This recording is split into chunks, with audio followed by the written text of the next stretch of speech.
Today's Tuesday, May 19th, 2020. What would be the 95th birthday of Malcolm X? Coming up on Roland Martin Unfiltered. Breonna Taylor's boyfriend, Kenneth Walker, released on bail thanks to a black judge.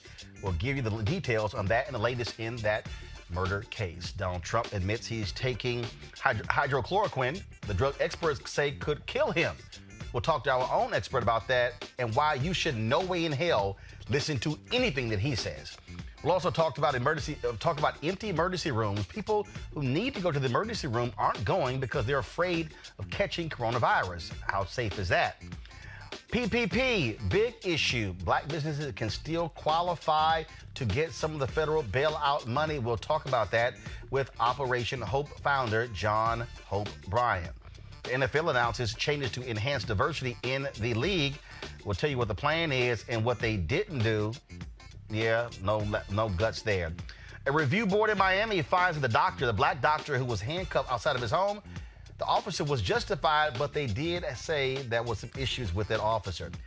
And yes, today's crazy-ass white person, also from Florida. Yeah, you can count on craziness. It's always in Florida. Plus, legendary Clark sisters are here for a chat and how to stay healthy and fit during this lockdown. It's time to bring the funk on Roland Martin Unfiltered. Let's go. He's got it. Whatever the miss, he's on it. Whatever it is, he's got the scoop, the fact, the find. And when it breaks, he's right on time and it's rolling. Best believe he's knowing. Putting it down from sports to news to politics. With entertainment just for kicks, he's rolling. It's on go, y'all. It's Roland Martin, yeah. Rolling with Roland now. He's funk, he's fresh, he's real, the best, you know he's Roland Martin now.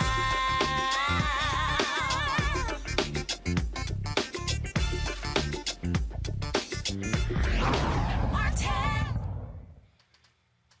Well, Kentucky Senator Rand Paul finally speaks out about the controversial shooting of former Louisville EMT Breonna Taylor, who was shot and killed by police during a no-knock search warrant that experts have heavily criticized. That took place, of course, in the month of March.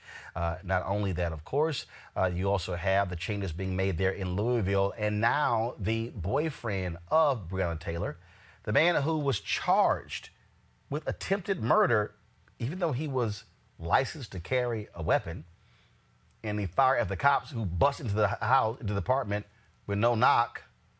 He's now out of jail because a black judge let him out. Joining us right now is Philip Bailey, the politics reporter for the Louisville Courier, the Courier Journal in Louisville, Kentucky. First and foremost, let's deal with Kenneth Walker being out. Black judge in this particular case, that's surprising because it's rare that somebody's let out of jail for firing at police officers.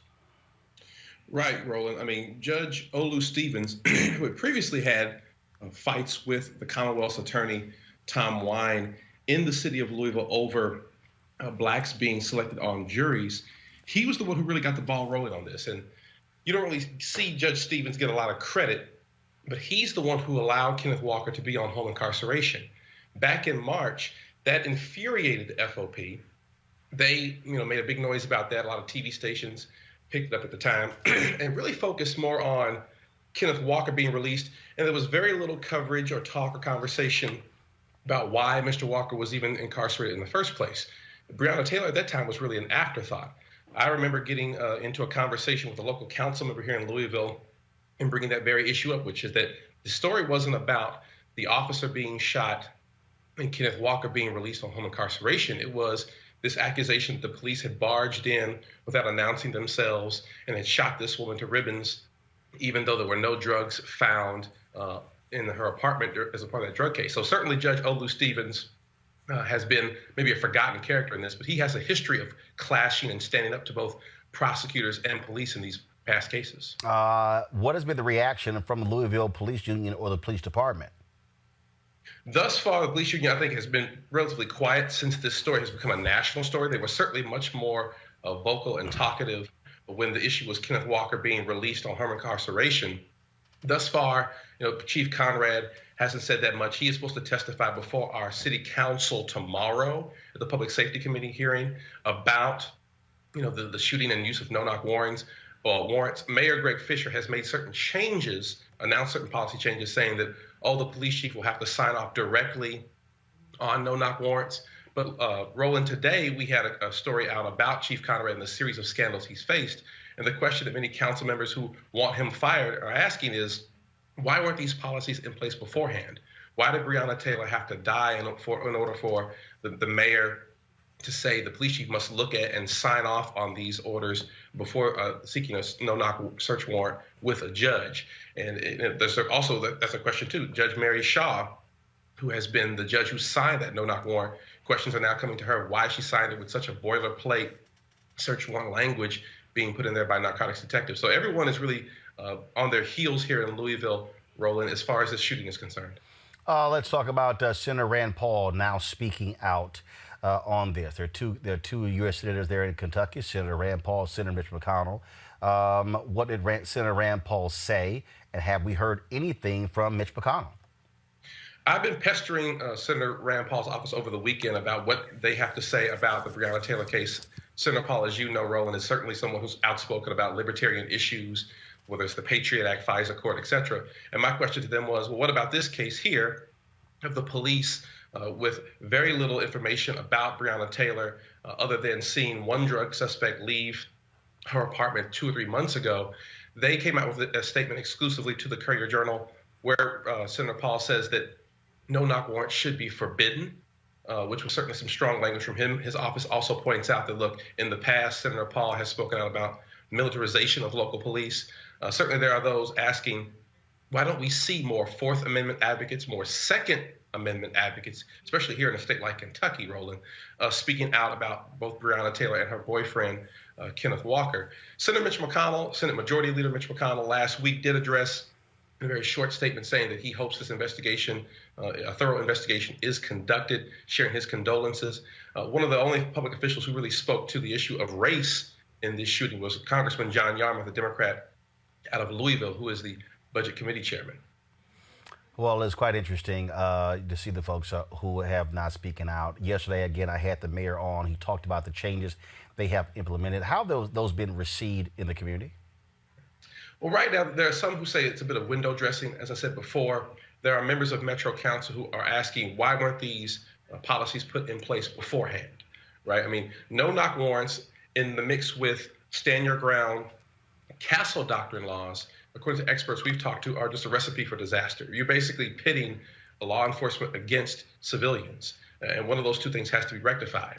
There's a question now of why wasn't the SWAT team used or deployed in this situation? They have a higher standard for deploying SWAT than they do these individual detectives. When you look at the warrant, again, Roland, when you look at the warrant in this investigation, Breonna Taylor is never mentioned doing anything in the warrant. The only reason her name comes up is because this suspected drug dealer goes to her apartment and picks up some mail and leaves, and her car is seen outside of his home at one point.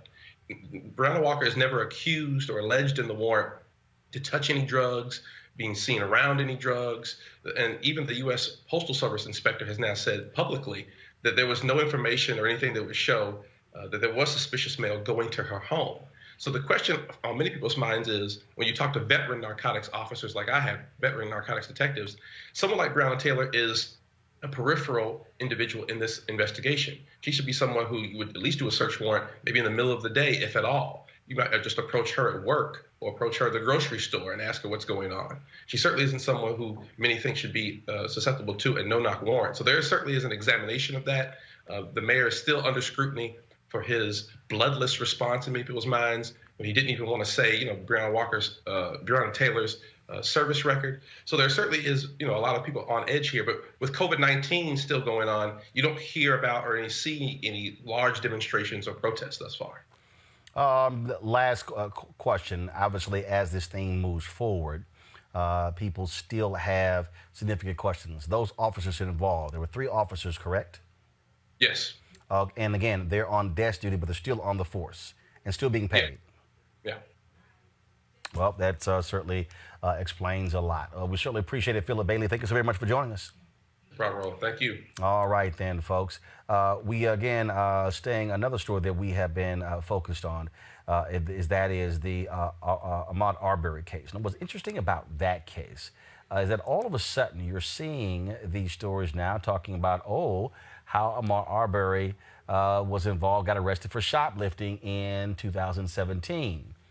But what sense did that make? Now, what's interesting is that there's also a video that's out that shows Ahmaud Arbery being stopped by the cops and how they tried to tase him even though his arms were up.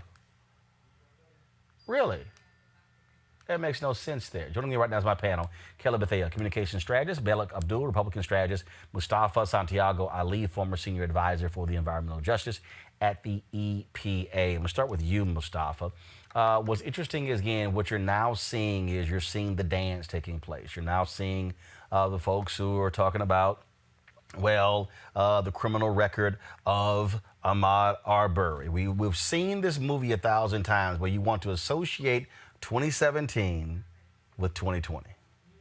Yeah, they want to smear his name. You know, they want to belittle him so that folks will not be as outraged at the murder that took place.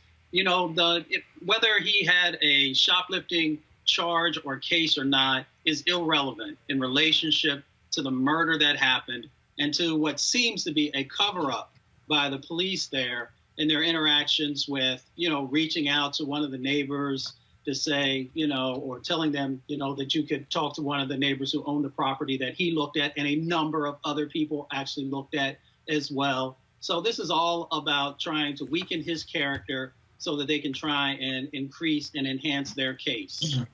And of course, again, this video has been, it's been out. People are talking. People are talking about it. The Guardian has the video. Also contains very strong language.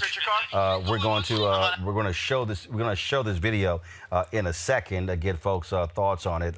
Kelly, again, look, we can expect this. Anything and everything dealing with Ahmaud Arbery is going to come out in public because you're going to see an effort to try to tar and feather him. Simple as that. Absolutely.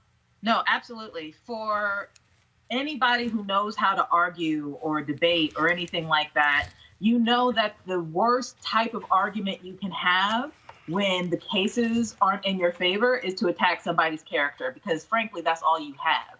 And in this case, the facts are not in the favor of those who side with the murderers in this situation. Why? Because they actually had no grounds to do what they did. And it's evident that they had no grounds to do what they did because of the smear campaign that you see. You don't have any evidence of wrongdoing on the deceased. You don't have any evidence of direct criminal behavior such that a citizen's arrest needed to be made, because it didn't happen.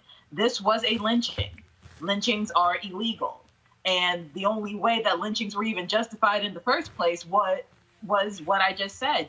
They would smear somebody's character in order to justify something that, frankly, has no justification whatsoever. So I'm not surprised at the smear campaign. I'm not surprised at the mudslinging, but it is unfortunate that it is still going on and that this is still a tactic of debate, because at the end of the day, wrong is wrong. And we have a young man who is dead because of wrongdoing, plain and simple. Folks at The Guardian got a hold of this video. Let's go right to it. Here's my... Really? Wow, Melik. So, dude already got in check. You automatically pull your taser out. Luckily, it didn't work. Damn.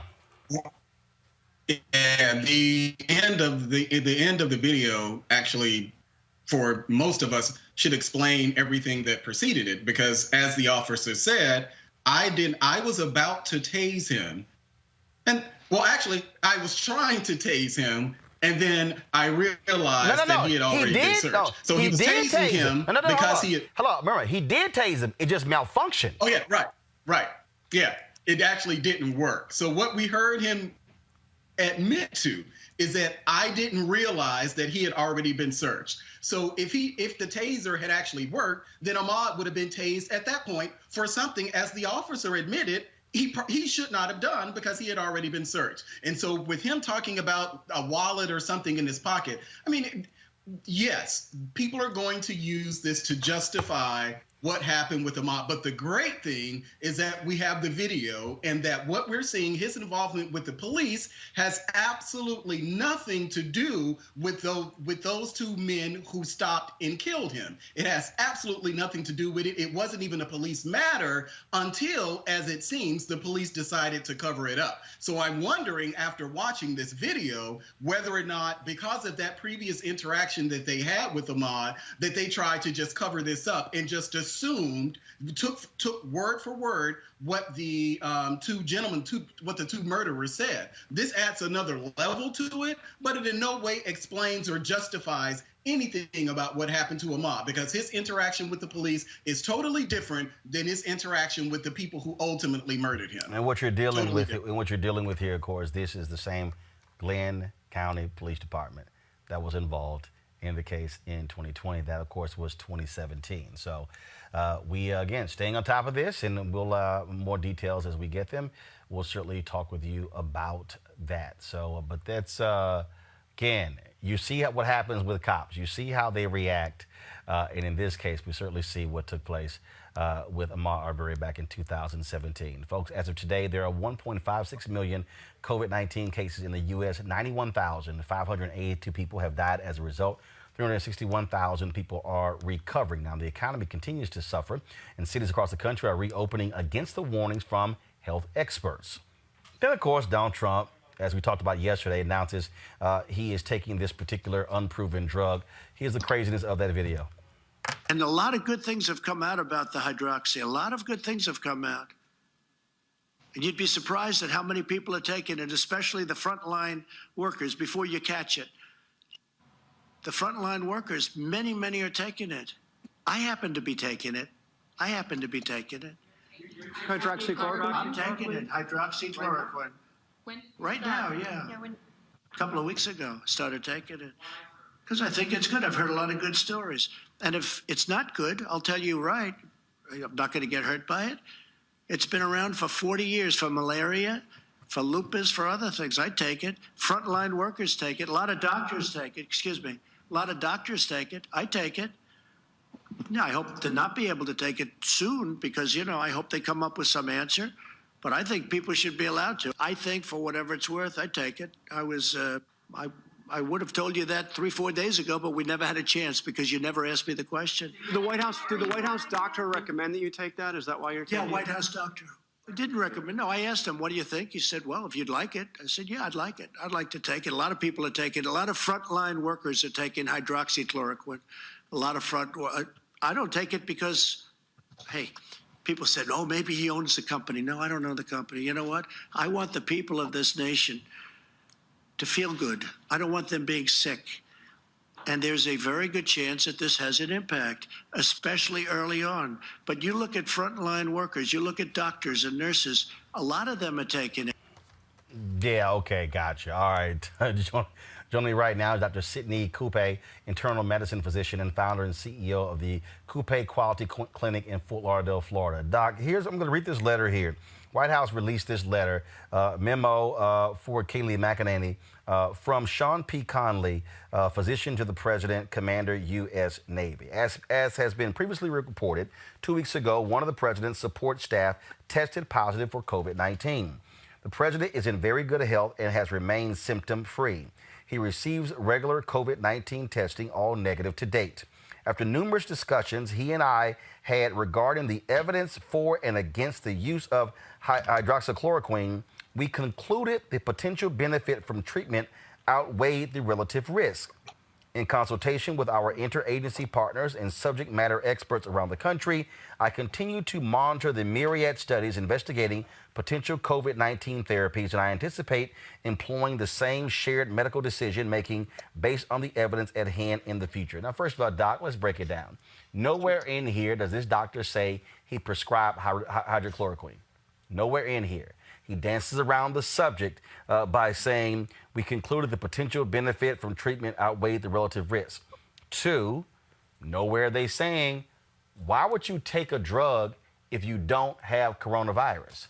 When the FDA has already issued a warning stating the only place people should be taking this drug are in hospitals. Are you buying this nonsense? Roland, by the way, thank you again for having me. And it's always a pleasure to come in and communicate with your audience, yourself, and to provide some education. And, these are real issues, and that's impacting real people in our community. So let's get this cleared up.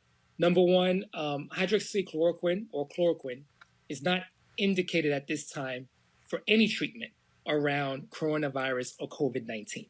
That's the first thing that needs to be very clear. And I will repeat this. Hydroxychloroquine is not indicated to treat anything around the coronavirus or the COVID-19.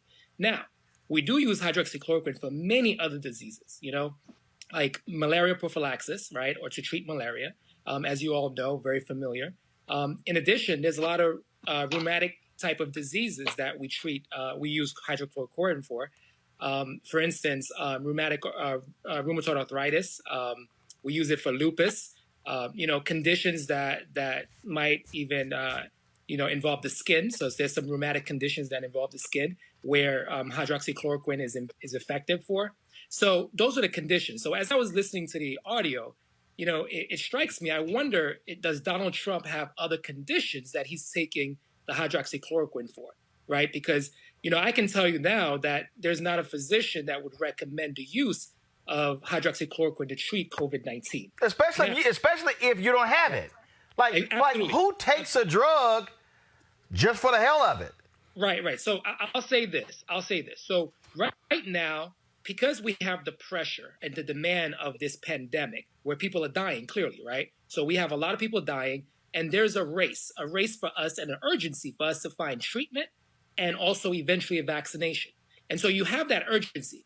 But also, us in the scientific community, we also know the importance of having evidence-based medicine and evidence-based practice. So, what we're experiencing here in our society is this concept of we are now in a race of getting the right treatment or identifying what works and avoiding to harm people, number one, and number two, to see what's effective.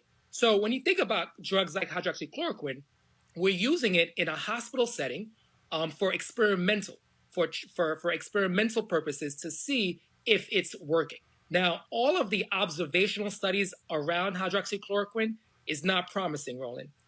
So although in the beginning of this pandemic, we were using hydroxychloroquine, we were using azithromycin. In fact, I just came back from the hospital. I admitted a patient with, a virus, the COVID-19. And so we are treating it with all types of the experimental medications that were recommended. So hydroxychloroquine is not the only one. So there's azithromycin, and those who are even severely ill, where they are intubated, we try remdesivir, which is an antiviral medication for compassionate use. So I'm sharing all of this to say that, we're in the medical community.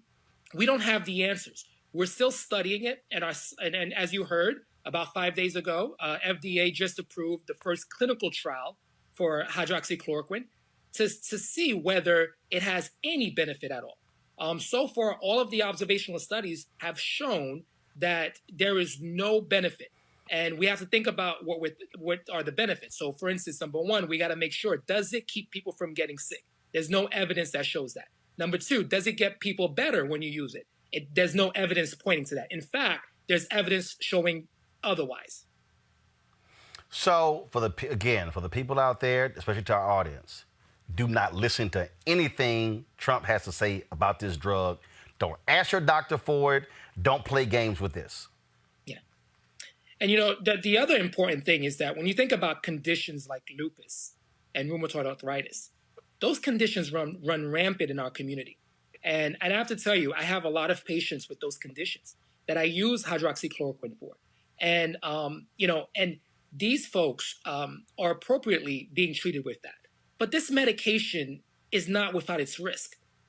Obviously, every medication has a side effect. Some minor ones that hydroxychloroquine can cause is probably stomach discomfort, nausea, but even vision loss it can cause. But the more severe ones is cardiac arrest. That means the medication interferes with the electrical activity of your heart and cause you to have a cardiac arrest, Roland. So you certainly don't want to take that medication without a prescription or being advised by a doctor. So that's something very important that we have to keep in mind. All right, Dr. Sidney Coupe. We certainly appreciate it, sir. Thank you so very much. You're welcome. My pleasure, Roland. All right, go back to our panel here. Malik, do you actually believe Trump taking this drug? Really? I mean, I'm not. I don't know. People typically don't lie about drugs that they take. Well, So Donald Trump, actually, typically presidents don't lie, but this man lies a whole lot. yeah, but that's neither here nor there. No, when it comes actually, it's not either here nor there. He lies a whole lot. I mean, he lies about lies. Okay, and that's great, but I'm not going to question when someone says that they are taking a drug or they're not taking a drug. I'm not going to second guess whether or not they're taking the drug. He says that he's taking the drug, so if he's taking the drug, I mean, he's taking the drug. But the important thing about this, and I do agree that no one should listen to Donald Trump. No one should listen to me. No one should listen to you, nor Mustafa, nor the doctor that you had on. They should listen to their own doctor. When you're taking any medication, it doesn't matter what it is. Don't listen to what the people on television says. Talk to your doctor. Any decision that you make about your health should be in consultation with your doctor, not any of us. We can all have opinions on it, but at the end of the day, these are decisions that need to be made between you and your doctor. And if Donald Trump's doctor said that it makes sense for him to take hydroxychloroquine, then okay. But I mean, that's his decision. I'll say this, Kelly. Listen to us before you listen to Donald Trump on anything, because this is a dude who lies about everything. I mean, that's here and there, right? But this kind of hits home for me, specifically the hydroxychloroquine medicine, because I have, like the doctor said, I have a lot of family members who deal with the ailments that hydroxychloroquine treats. I have very close family members who have lupus, rheumatoid arthritis, skin conditions.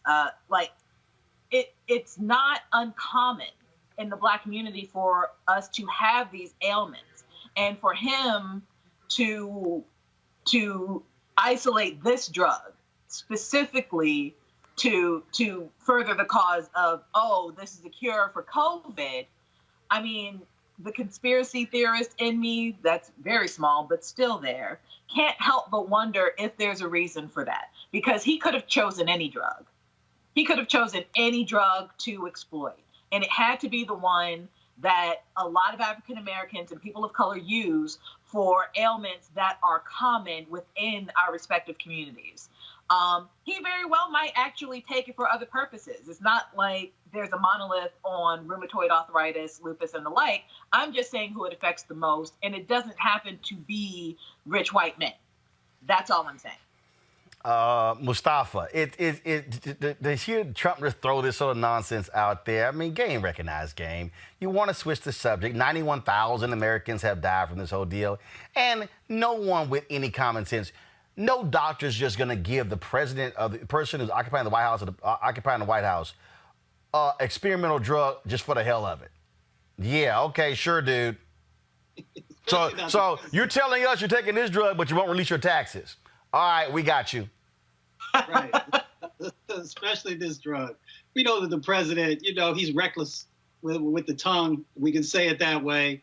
He also, unfortunately, just creates these scenarios and these situations, as everybody else has been sharing, that is impactful to real people in their real lives. My sister has lupus. When people started rushing out and getting this drug, she had difficulty in actually being able to get it. So the president just needs to be more serious and more careful, changing the narrative. Everybody knows that he's played a huge role and has a lot of responsibility in the numbers of lives that are being lost. And we can unpack that. Anybody who ever wants to debate that fact, we can take it clear back to the beginning. So for him to continue down this road, if he really wanted to change the narrative, do some things that are actually promoting good. Work with the Republicans on the Senate side to make sure the stimulus bills actually have what's needed in there to actually give the states and local governments what they need to be able to properly fight the epidemic that we find ourselves in. Absolutely. All right, folks. Now, of course, we're seeing what's going on again around this country, just all kind of craziness, and how people's health is being impacted, what's happening, of course, when it comes to our businesses. And that is an important issue here because even though the economy, even though states are slowly opening up, the question is, will the folks who work there, the people who actually visit these businesses, will they return? Joining us right now is John Hope Bryant. He is the founder of Operation Hope. John, glad to have you back. You posted a tweet earlier about that. About, look, it's one thing to say, sure, you're open for business, but will the customers return? Yeah. Yeah. And, bottom line is, and no one wants to say this, but companies, shopping malls, major employers, minor employers, are all afraid of being sued. They're afraid that if they don't make a COVID compliant environment where they can certify you're safe, that somebody's gonna come back and work, get sick, and sue them. And we haven't had a pandemic in 120 years in the world, so nobody knows what the legal precedent for that is, and no one wants to have a law firm racking up hours trying to figure it out. And so as a result, everybody's like, look, stay at home and chill until this is over. But that's not going to work either. So my guess is you're going to have COVID compliant environments coming up here soon. You're going to have a criteria for COVID-19 compliant environments. And what does that mean? You're going to have a shopping mall saying, sign this waiver, you can go shopping. Otherwise, I'm sorry. But that's in the future. Yes. So there are issues. As usual, it goes back to money, why things are happening or not happening. It's uncharted territory. You, of course, have been helping a number of folks out there navigate this whole PPP world. And despite some saying, oh, my God, you got to get in now, the reality is there's money that's still there. People are still applying for PPP loans and receiving it. Yeah, it's $100 billion plus sitting there right now in the second tranche. The first tranche went like that. The second tranche, there's still $100 billion plus sitting there. Yeah, I just sent you a flyer, Roland. The SBA, myself, my friend T.I., we're doing a 100,000 small business strong conference call tomorrow, trying to get 100,000 black businesses. The only person who can get 100,000 of anybody in one place in the black community is you, and probably the federal government offering free money. So tomorrow that happens. T.I. is using his voice to try to get us to apply. Now, here's some startling numbers. According to a recent study I just saw today, only 12% of black and Latino businesses that applied for this money got it. Hold on, 12? 12%. Wow. It's a study I just read today. Now, just before everybody starts jumping up and down and saying this is racism and all that kind of stuff, the game is changed, folks. This is not racism. This is classism. And the problem here is that the statistics that sort of thwart that are my own. We've had 47,000 client engagements in the last 6 weeks rolling at Operation Hope. And of the black businesses that we've helped shepherd through this process for free, by the way, through our Hope Inside coaching, we've approved 100% of them. So if the issue is just race, it should be, we got, denial of 80% plus of our applications. What we have had to do is to be the financial coach, the financial business manager for 96% of our businesses don't have any employees, my man. Right. And that's the piece that people don't understand. That the latest number, that there are 2.6 million black-owned businesses, 2.5 million have one employee. And then when you talk about, and so the money that is being so in our case, okay, you guys helped us. We were able to get 38,000, but the money can only be used towards payroll. So the issue is, for instance, so the rent, you talk about, and when you talk about the payroll, that was only for people who are full-time employees. I've got half of my people are 1099. Yeah. So I could not put that 1099, those employees in this because they had to be full-time employees. And so now imagine other black businesses, if they have, quote, employees, but they're 1099s, then you can't, they don't count. Those are all the different, little things you have to understand about this. So, but 10 ones also equal 10. And by the way, I commend you, Roland, for getting your money. You didn't let anything set between you and your paycheck. You got to make sure you got your money. Operation got our money. 100 Black Men's founder Tommy Dorch got his money. My girl Susan Taylor at CARES, National CARES Network, got her money. There's a whole bunch of folks that I don't have at liberty to mention their name, but these are household names who were confused too. So don't feel bad, everybody out there. Everybody was confused, but they got clarity real quick when they realized there's real money on the other side. But here's the deal. Yes, it's PPP, but it's also just a low interest loan with no payments for a while. Go get that too. They're giving the money away. It's less than 3%. Number three, even if you don't qualify for any of this, if you breathe in a mirror and walk, and you're a nonprofit, a church, or a small business, you get 10 grand. When was the last time the federal government gave you money? Or anybody, for that matter, gave you $10,000 or $1,000. Go get your money. Go apply for this thing. Number two, 1099, companies with 1099, they also, or 1099 gig economy type businesses, also qualify. So if you're an Uber driver, you also qualify. Also, the earned income tax credit. So if you make $54,000 a year or less, and you got children, the government owes you a check, and it's retroactive for 3 years. So if you got 10 grand from the federal government from PPP, the CARE Act, I'm sorry, another 10 grand from EITC, another 5 grand because you got 2 people in the household plus a child from the individual money that came through. That's $25,000 in a month. We got to be smart about this. Go get your money. That's the theme of this conversation today. We got to stop the complaining. Yes, the website's going to crash. They created the 8th largest bank in America in 2 weeks. Of course, it's going to be a crap show. Of course, the website's going to crash. The phone line's going to be busy. The banker's not going to prioritize you because you thought a banker was a teller at the bank branch. That's not your banker, okay? You need a private banker relationship or a relationship with a banker. And it's unfortunately probably too late to go get one in the middle of a crisis, but we can help you. Operation Hope can do it for free. We will be your bridge over troubled water. And everybody's running to the biggest banks trying to get PPP. When they do it, well, those big banks have clients sitting there with millions of dollars on deposit. Right. Who do you think they're going to talk to first? Go to a little credit union that's SBA qualified. Go to a black-owned bank or Latino-owned bank or a small community bank. I went to a little southern bank in Tennessee. I got access to everybody, Roland. I went to a little southern bank in Tennessee because there was no line for their applications for PPP. We have got to start mastering this financial literacy game. That's the civil rights issue for the 21st century. Financial literacy. Right, and that's why one of the things that in terms of how I purposely want to use this platform is not spending our time with woe is we, but like, okay, how do we now get around this? The reality is this here: if you don't know, you can know. If you don't know, align with people who do this, who that's their job to walk you through.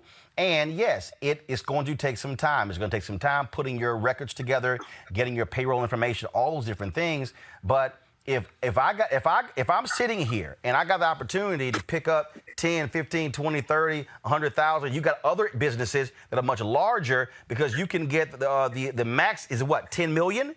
10 million, yeah. For a business. And then it's like, I'm going to do that because it's about staying in business.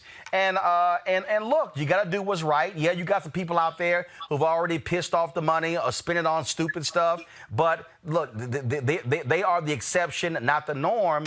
But we've got to be able to buckle down and say, look, participate. You got to be in the game. You look, the most guaranteed way to get no money is not to apply. You'll miss 100% of the shots you don't take, okay? Hank Aaron had the record for the most home runs, but he also had the record for the most strikeouts, right? He's swinging at that bat. We have got to get in this game and swing at this bat. Okay, here's our problem. We don't trust banks. We don't trust the government, okay? And we don't have our back-end records in place. So this thing was like a black swan, no pun intended. It was that's a Wall Street term. It was just a perfect storm of all bad things. But by the way, Roland, we're brilliant. Like when the rules are published and the playing field is level, we kill it. I mean, we're killing it in the F1 racing. We're killing it in golf and tennis, not even our sports. Why can't we kill it in capitalism, free enterprise, entrepreneurship? The new the best way to stop a bullet in our community is a job. Your viewers have got to become job creators. We have got to move from just civil rights to silver rights. A movement in the suites, not just the streets. About class and poverty. This new color, Roland, is green. It's not black or white. I just told you, 13% of some black businesses didn't get it. but 100% of black businesses that I talked to got it, and they got it from sources in many cases that were, you want to call it white banks, but they also got it from black banks. They got it from Latino banks. Susan Taylor got hers from a black fintech. My man Tommy George got himself from a black-owned community bank. I got mine from a mainstream Southern institution for my nonprofit. I chose not to apply for my for-profit because I was a part of the design process for the program, and I thought it was unfair. But we have got to go get our money. We got to stop. We've got to master this game. I mean, we farm club kids in middle school and elementary school to football. Who's farm clubbing entrepreneurs? Who's farm clubbing business owners? No one. Who's farm clubbing financial literacy? So of course we are at a disadvantage. But complaining about it, as you said, is not going to do anything about it. But you end up broke and complaining about it. We have got to use this as free venture capital. As a friend of mine said to me, Roland, this is free 99. Right. I mean, bottom line is this here. If you keep the people employed, you ain't got to pay the money back. And even if you don't have employees, that's truly free money.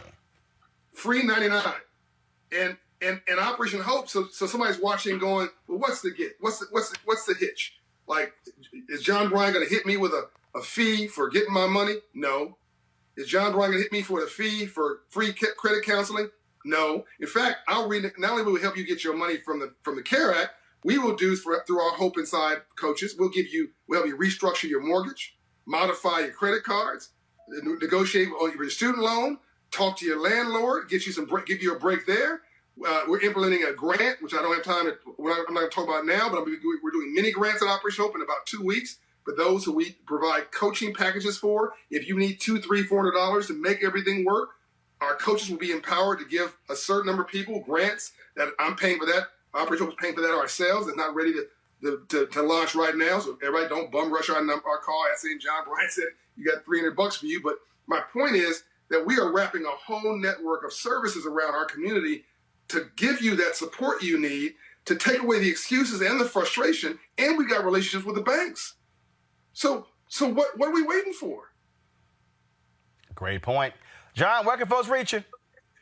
888-388-HOPE. Go online to Apple or Android and download the Hope in Hand app, or just go to operationhope.org and tell them John Hope Bryant sent you. We're in 22, or Roland Martin. We're in 22 states, and we are here to help. We've already served 4 million clients. Folks, you can't say you didn't get the information. That's why we do why we do what we do. Oh, hold up. Somebody did send me a text. They said, ask John about the EIDL Economic Injury Disaster Loan. Yeah, it's a great program. That's the program. That's a parallel program to the PPP. That's low interest and no payments for a while. And go get it. Go get that too. Look, we've been complaining. This is what kills me, Roland. We've been whining and complaining forever. We can't get access to capital. We can't get loans. We can't get equity. We can't. Look, the government just gave you equity. If you have employees, the government just gave you equity. You don't pay it back. If they get you want access to low cost debt. You want to act like you're a rich company. Go get this loan that he just described, because it is like no. I mean, they're just giving money away. 2-3% interest, right? No payments. And by the way, Roland, you and I know this is not over. America's got racial problems. We got political problems. We can't agree on nothing. But one thing we know is not going to happen: America's not going broke. Because when this hit poor people, P.O., not we so poor we can't afford the O.R. P.O. When it hit poor people, it also hit our rich friends. The billionaires got a hit at the same time everybody got a hit. So they're getting their money. Don't worry about it. This crisis is going to get solved. They're going to probably throw another $1.5 trillion before this is over at solving this. And my job, your job, is help make sure that our folks get an allocation of that. I'm calling for a new Marshall Plan. Tell this viewer or this person who just texted you, go apply for it. You should apply for every possible thing you can right now, or as my daddy used to say, right now. Folks, go to my iPad, please. Again, there's going to be a conversation that will be live streamed. You see it right here. T.I., Ashley Bell, SBA Regional Administrator, and John Hope Bryant It's going to be live streamed at vekeo.com/small business administration / And so I will post this on my Instagram page, my Facebook page, and my Twitter page as well. Y'all check this out. It's taking place tomorrow. Now here's the deal, y'all. So the live stream is tomorrow at 6 p.m. Now I'm live at 6 p.m. So y'all can watch me and then watch the replay. Yeah, watch Roland. All right, John O'Brien, we appreciate it, man. Thanks a lot. Love and light. All right, take care. Folks, got to go to a break. We come back. We'll talk about the Miami Police Department releasing a report on the black man, the doctor, who was handcuffed. They said he was throwing out trash. We'll give the details when we come back. Roland Martin Unfiltered. You want to check out Roland Martin Unfiltered? YouTube.com/Roland S. Martin. And subscribe to our YouTube channel. There's only one daily digital show out here that keeps it black and keep it real. It's Roland Martin Unfiltered. See that name right there? Roland Martin Unfiltered. Like, share, and subscribe to our YouTube channel. That's youtube.com/Roland S. Martin. And don't forget to turn on your notifications so when we go live, you'll know it.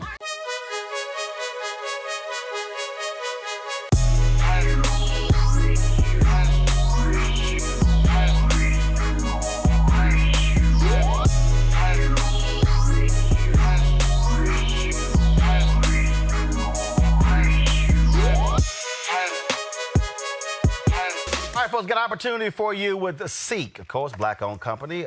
Mary Spiel, the sister she designed, of course, is virtual reality headset right here, and also 4D 360-degree headphones. You get opportunity to get these with a discount. Show it up, please. Here is the code that you can use if you're getting the Seek discount. The website is seek.com, CEEK.com. Of course, this headset allows for you to watch virtual reality on their site or other sites as well. That's VR. And then, of course, gamers can love this headset, or you can listen to the music. Hardwired, but also it is Bluetooth. Guys, come on, pull up the lower third, please. There's a promo code that you can use to institute to be able to use this. Where is it, guys? Come on. What are y'all doing? Okay, you're supposed to have this promo code.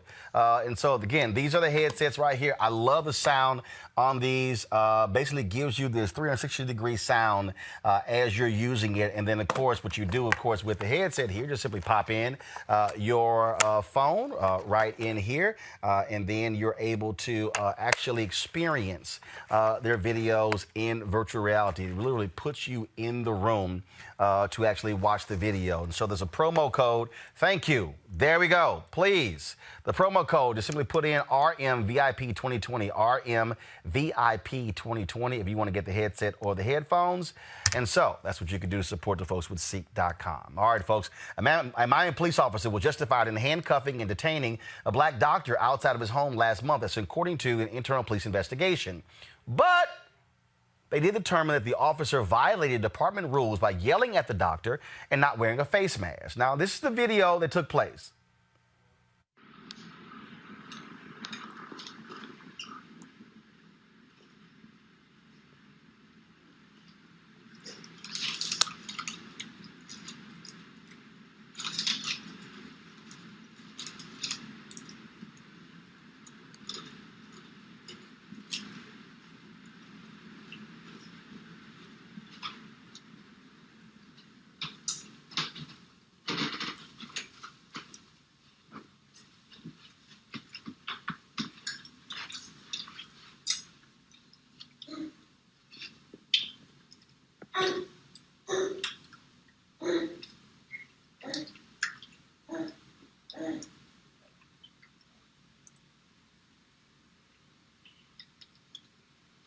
Now, Miami police investigated this officer for improper procedure for placing Henderson in handcuffs without cause, discourtesy for yelling at Henderson and pointing in his face, improper procedure for failing to wear protective face masks during the pandemic, and improper procedure again for failing to alert dispatch that he had conducted an investigative stop. Now, Mustafa, what's interesting about this, they say that the officer was in the right because he thought that this guy was standing next to his van throwing out trash, okay? Here's the problem I have with this. Why do you have to handcuff somebody to inquire as to what they're doing? That's what I don't understand. The officer if you go to play the video here, officer pulls up and he says, well, in the area they were dumping trash. First of all, he's coming from the opposite direction. how in the world can you ascertain what this guy is doing? And then, of course, as you see, he's talking to him and he's explaining to him, and the doctor's explaining, like, wait a minute, here's the deal. Why do you I don't get this whole deal of you have to handcuff somebody in order to ask them questions. It's a power dynamic. It always is a power dynamic in our communities in relationship to the police and to ourselves. It harkens back to the days of the black codes in the late 1800s, where they could literally snatch up black men, say it was vagrancy or whatever particular thing that they wanted to trump up at that time. And it continues to play out in 2020. It's also an opportunity to continue to dehumanize folks and just to let them know that, you know, we're going to keep you in your place. Malik, it's crazy. I mean, I just don't get it. I don't understand. Like, if you play the video there, he's talking to him, and all of a sudden you can see an officer sort of gets pissed off, and then he puts him in handcuffs. Yeah, I don't know. We had some sound there. But, you know, as someone who lives in a community where they often illegally dump, and I know that people do patrol that, but as you said, it's impossible for him to know what this gentleman was doing when he was coming from the opposite direction. But this is another example of where police should really practice some de-escalation. And fortunately, this wasn't a situation where it was really out of control. The guy, he was very calm, and even when he put the cuffs on him, he was very calm about it. But the officer owed him that de-escalation, and it sounds like in all of those instances that the department named where the officer erred, they did everything but say that he was wrong for stopping him at the beginning. I mean, the fact that he didn't report it or some investigative stop, yeah, that's in all likelihood BS, but I'm glad this was a situation that ended up, but I still don't understand what it is that he was hoping to gain from that particular encounter, unless it was to harass the guy. I don't know what else, he's sitting there, he's in jeans, he has a mask on, he has a truck, he's in front of a house. I don't know what else the officer was expecting in that moment, but to harass him from the moment that he pulled up. And Kelly, again, I mean, the whole point, look, I don't care who you are, you don't want to get slapped in handcuffs. Cops do this all the time, but it's always amazing how it involves black people. Slapping in handcuffs, now walking him over to the car, now talking to him. I mean, it's just, I'm sorry, you don't want to be dehumanized and slapping some handcuffs on you when all you're doing is putting stuff into your van. It is so frustrating for me to keep seeing videos like this, to know that in 2020, people still think that black skin, just by default, is dangerous. You can't do anything in your skin that your white counterpart can do. Going to the bathroom, sleeping in your house, playing with a BB gun in a park, walking from 7-Eleven with Skittles and a sweet tea. Like, it is always something that triggers white supremacists and white people who have an affinity for whiteness, period. It always triggers something within them to dehumanize us just because we're darker than them. And it's disgusting to me how in 2020, we still have to say we are human too. We are like you too. We're no more or less dangerous than you. If anything, we're less dangerous than you based off of history. So again, for him to be handcuffed, for doing what he is just doing, like just living, it's absolutely disgusting. And again, I keep saying this on your show, and I'll reiterate it here.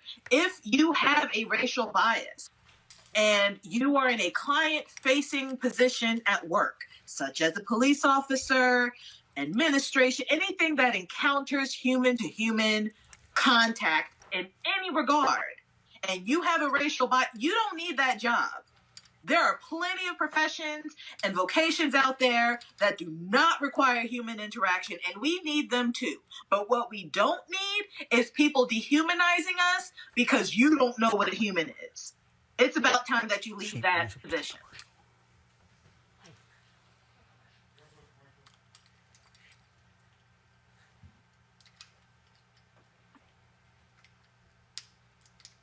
Is my mic still up? You there? It's commercial showing. Oh, okay.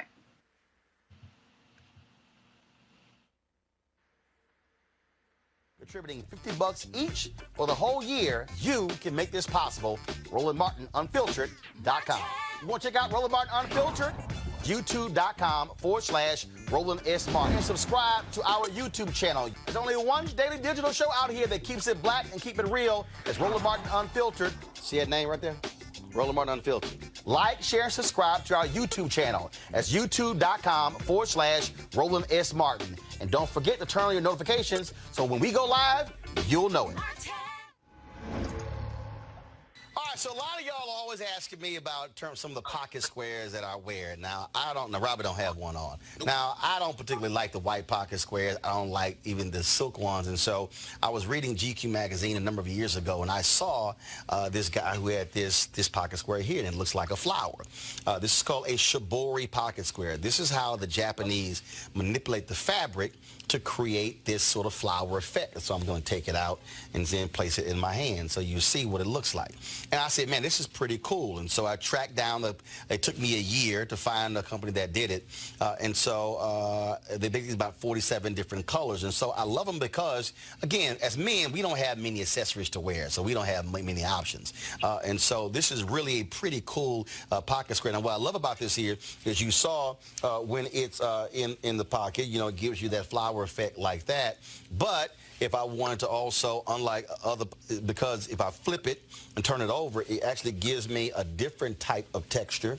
And so therefore, it gives me a different look. So there you go. So if you actually want to get one of these shibori pocket squares, we have them in 47 different colors. All you got to do is go to RolandSMartin.com/pocket squares. So it's RolandSMartin.com/pocket squares. All you got to do is go to my website, and you can actually get this. Now, for those of you who are members of our Bring the Funk fan club, there's a discount for you to get our pocket squares. That's why you also got to be a part of our Bring the Funk fan club. And so that's what we want you to do. And so it's pretty cool. So if you want to jazz your look up, you can do that. In addition, y'all see me with some of the feather pocket squares. My sister, who's a designer, she actually makes these. They're all custom made. So when you also go to the website, you can also order one of the customized feather pocket squares right there at RolandSMartin.com/pocket squares. So please do so. And of course, it goes to support the show. And again, if you're a Bring the Funk fan club member, you get a discount. This is why you should join the fan club.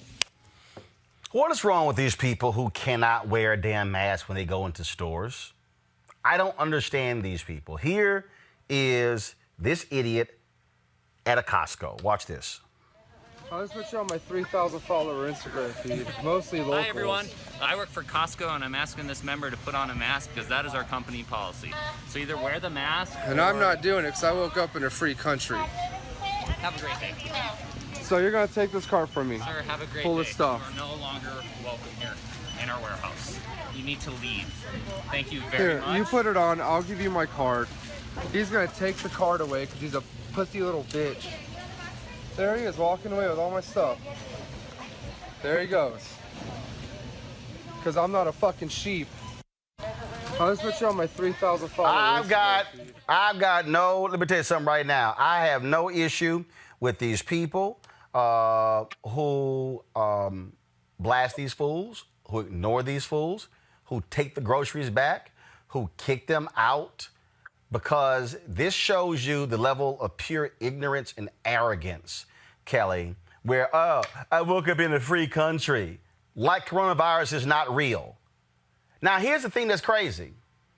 There's a sign outside most stores that say, no shirt, no shoes, no service. No service. And your country ass put a shirt on, but now you tripping because of masks. And there are places where they give you masks, and they still say, no, I'm not going to take it. Well, you know what?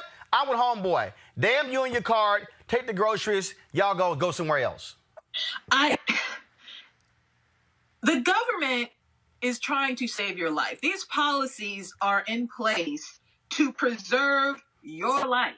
So the fact that you don't want your life saved is baffling to me. Like, you want your guns, you want, babies in terms of pro-life, but you don't want to take care of the babies. That's neither here nor there.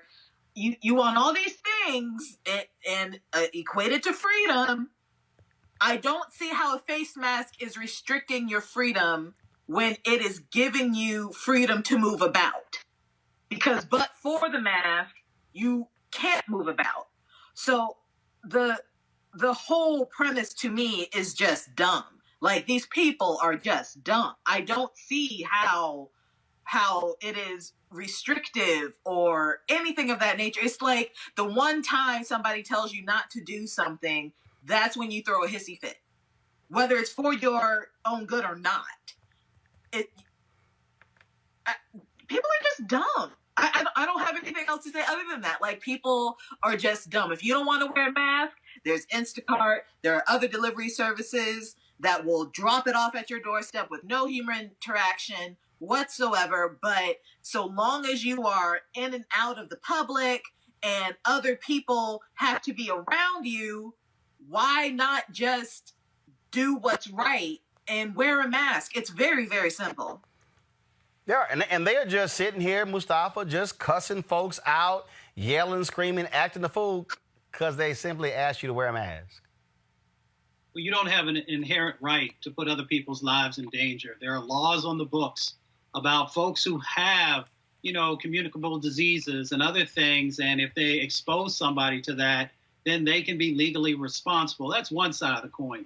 The other side of the coin is that when people see the leader of, the United States of America not wearing a mask, many of the folks who are surrounding him, who are part of his cabinet and the inner circle, not wearing a mask, they think that it must be okay for me not to wear a mask. So yes, there is personal responsibility, but the other part of the responsibility paradigm is that the leaders in your country should be showing a responsible way of addressing what's going on with COVID-19.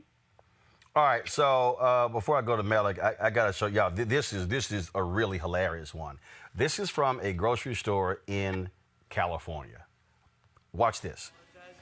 Specifically is not allowing any customer or employee inside the store without a mask or some sort of card. Okay, so I need to talk to a manager because... I will absolutely humbly go get a manager Yeah. for you if you'd like to hang out with me for Awesome. just a moment. If not, we can provide you with one. I'm not wearing a mask. Okay, understood. Perfect. Let me just a moment and I'll Go ahead. reassure you. Go ahead. Hi. Hi, I have a medical condition that I'm not allowed to wear a mask, and I'm not required by HIPAA rules and regulations to disclose that. Okay, can we shop for you? So, what does that look like? I have private things I want to get that maybe I don't want you to shop see. for you, but I can't let you in the store without a mask. Okay, so where's the regulations that state that? The regulations? Yeah. That is company Because you're policy. discriminating against me now. Do you know that? I'm You're offering discriminating you against that me. we can help you. No, because I have private stuff that I don't want you to see. Then you can call corporate office, but I can't help you.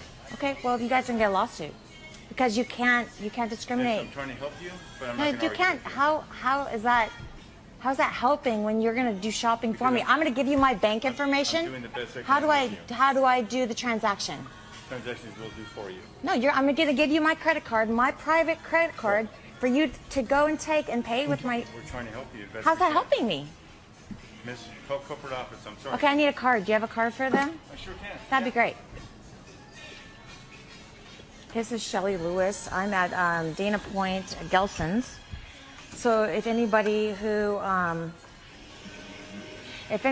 wants to shop here, you have to have a mask. And here is the policies, which state that they will shop for me, take my money, my private credit card, and utilize that. I'm going to just let them go do that. So no, I'm not. I'm not going to do that.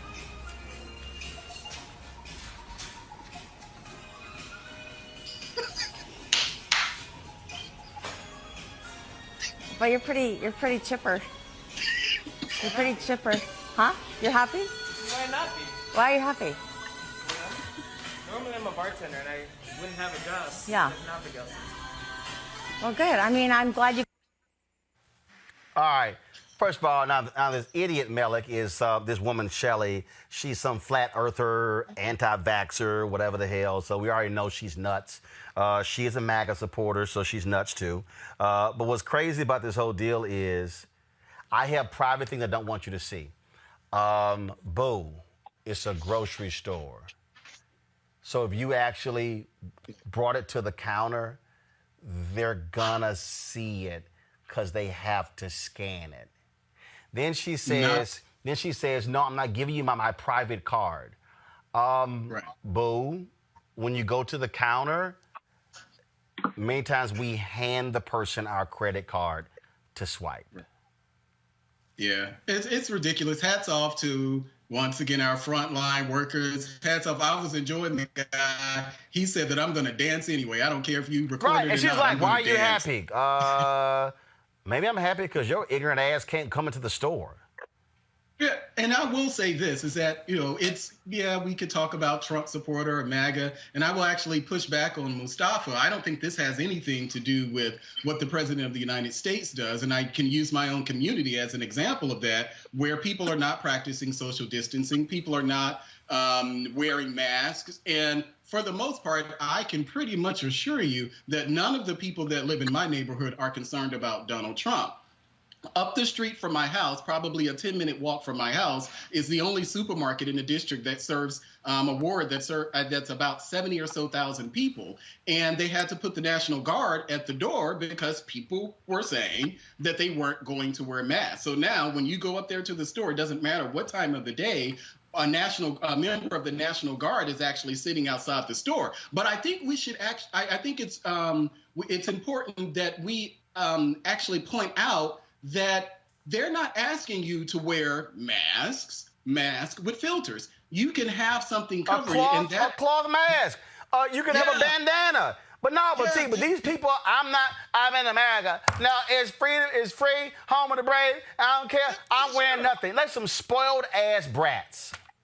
Yeah, and that's exactly what it is. And I've seen people actually do that where they were told they couldn't come into the store and they pulled a T-shirt over there or they pulled something over their face. So this is not and I know the ultimate goal is to stop the spread of coronavirus. But the fact is that many of the masks that people are wearing are already contaminated. The mask that I wear is not even a filtered mask, but it does give the appearance that I'm protecting myself from people who may have any type of comorbidities or things like that. So again, you can put something over your face. You can put your T-shirt over your face. They just want you to wear something covering your face. And I imagine it's for liability purposes so that the store can say that we've implemented these policies and that we're having people adhere to these policies. But that the woman and all of that she was talking about, she didn't want them to get her credit card information that they would get anyway. And the nonsense, the utter nonsense of her saying that because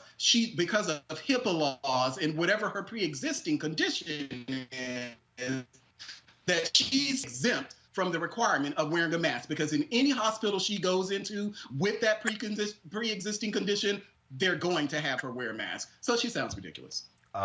These people are absolutely nuts. They're absolutely nuts. All right, folks, let's talk to a couple of our next guests. That of course, their music quite well. The legendary Clark Sisters biopic that aired on Lifetime was the highest rated movie of the year. You missed it? Take a look.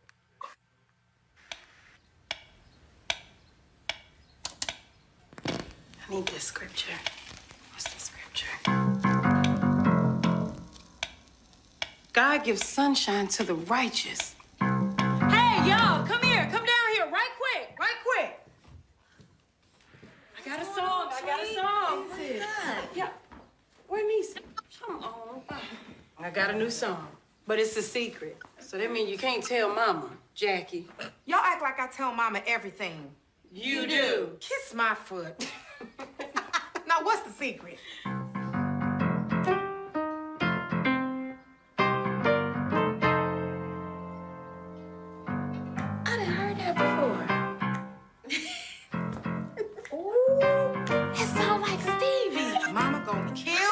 I'm with you, Tweet. Now, how y'all know that's Stevie Wonder? I ain't deaf. I hear it in the street all the time. How can you not hear it? They can sing that? No. Yes, we can. Because we're going to be singing it to the Lord. That's right. Yeah. So, y'all, repeat after me. Say this. You made my day. You made my day. Okay, y'all got got it. Y'all got it. Say, you came my way. You came my way. Yes. Say, you hurt me every time I pray. You hurt me every time I pray.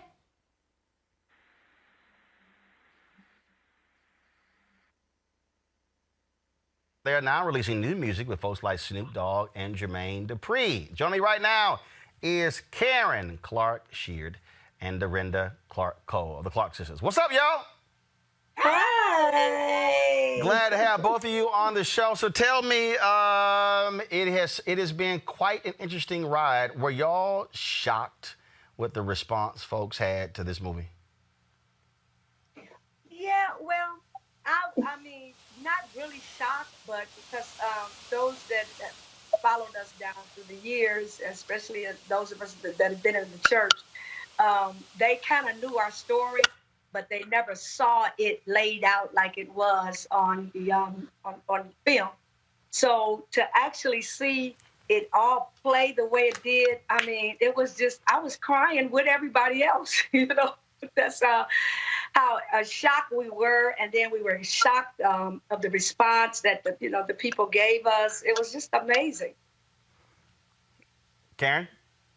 Yes, I was pretty shocked because it was people that we actually didn't know that was aware of our music or knew of the Clark Sisters, and we heard our friends saying, our co-workers was asking us, who are these Clark Sisters? The movie was great. So I was pretty shocked that it was even opened up outside to the outside world of the church.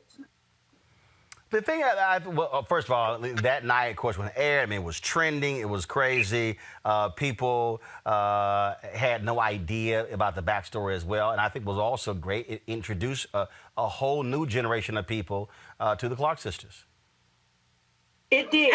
It really did. And that was what we were really, really happy about, because it was a whole new generation that never knew the Clark Sisters. And it's like now the mamas are telling the children about us, and so now the children know about us, and now they're going to tell their grandchildren about us.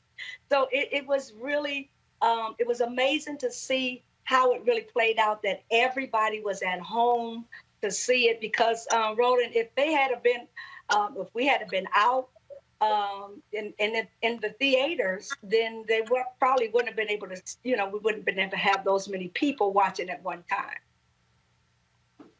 Karen? Absolutely, I agree. Let me just say this. Thank you for having us, Roland Martin. Yes. To be on your show. And it's, to me, this was just like another open door for us to tap into another part of our ministry, and to reach others, or if we could give another positive message to families, to mothers, to single mothers. My mother she had divorced, but she continued to progress in the success of her career with all five of us, bringing us up on our own. So it just tapped into ministering to a lot of different people of different eras in life. So you talk about this new music working on, and so people would say, really? Y'all still sitting here playing around with me, Snoop Dogg and Jermaine Dupri? Right. Right. And you know what? It's so crazy that you said that, because we thought that our career was kind of ended. Of course, Twinkie would say that now, but seeing that we had taken part in this project this time, of course, we got to give a shout out to our nephew, Jay Drew, who actually came up with this whole concept and said that, I just want to have my mama and my aunties. I just want to do it just one time, and just see if we can, pull this off. And he did a fantastic job. He connected with Snoop. He connected with Jermaine. He connected with Warren and then Rodney Jerkins. And the project is absolutely just amazing to me because we've been out here over 20-something years, Roland. And, we're like, is our career ended yet? But obviously this movie has changed that. I would suspect, Karen, that that y'all phone has been ringing off the hook. Folks trying to book y'all, huh? Already, Roland. I mean, they're like asking for tours and people calling us. But let's be clear. The fee is also gone up too, right? You have officially been our manager right now. The fee has gone up. Let's be clear. Absolutely. I'm telling you. And so we're ready as soon as things, until God says it's time for the world to open up. Well, our side of the world to open up. And of course, we're ready to go out and continue to. To me, it's just like an open door to the next phase of our career. So, yeah, it is a blessing to, I guess, upgrade everything. We're just going to have, and it's going to be to a point where it'll be, at a balanced area where we'll be able to tap in with everybody. Well, what I love about the fact is that, again, a new generation gets to embrace the music, and, again, people get to show their appreciation. And I think what the movie showed is that the audience says, yo, we still here. It reminds me of when, about 4 or 5 years ago, Lionel Richie, he thought he had pretty much finished touring in the United States. He's huge overseas. Then when he decides to put out his album Tuskegee, because somebody reminded him that he was a member of the Country Music Academy. And nearly every major country artist wanted to be on that album. Puts it out, shoots to #1 on the country charts, and he tours around the United States. And we were texting, and he said, Roland, I just thought, you know what, it was just the rest of the world. He says, that's why all these years I just stopped touring in the United States. But the public was like, no, we still want to hear you sing the hits. And his tour, singing the hits, has been now going on. This is probably, I think, the 3rd or 4th year. Even had a residency in Vegas. Yeah.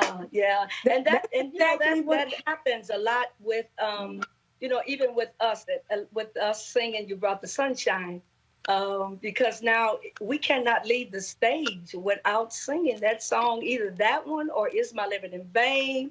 If we don't sing our hit, they're going to throw eggs at us. Karen, go ahead. Yeah. So you have that breath of fresh air when you get, like you said, a whole nother generation that is taking on to your music, and thanks to Mary J. and of course Missy Elliott and then Queen Latifah for being the executive producers of our movie, because now they actually see those that have not seen us sing. They saw the movie, so now they'll be able to see all of that. So it's bringing another breath of fresh air to it. Karen, go ahead. Yeah, I actually, while she was talking, I thought about, even the next generation of the younger people, where my daughter, the age, the 30-year-olds and the 20-year-olds, and then you see the kids, that their mothers and their grandmothers are passing our name down to. So yeah, it's when we thought that it was going to be over, when we thought that, okay, our time is up, it seems like, wow, this is a whole nother world that people are tapping into, trying to figure us out or know who we are. So we count that an honor. It's such an honor to do that. So we're not going to stop until God's, say, oh, I guess we're going to be old and gray singing You Brought the Sunshine. Of course, absolutely. All right, we got some questions from our panelists. First up is Kelly. I'm just so insanely tickled and giddy that I'm able to even talk to you all. It is an honor I have sung many of your songs in church and performed. I'm just beside myself. So thank you is what I'm trying to say. My question to you is, like, outside of this movie, really, what's next, or what do you want to do? Well, this is Dorinda. I want to get a star. Hollywood Walk of Fame. Sisters to have a star on out there in LA. All right, Hollywood Walk of Fame. Okay, Karen. It's overdue. It is overdue. Well, Roland, you got a lot of clout. I believe you can help us out.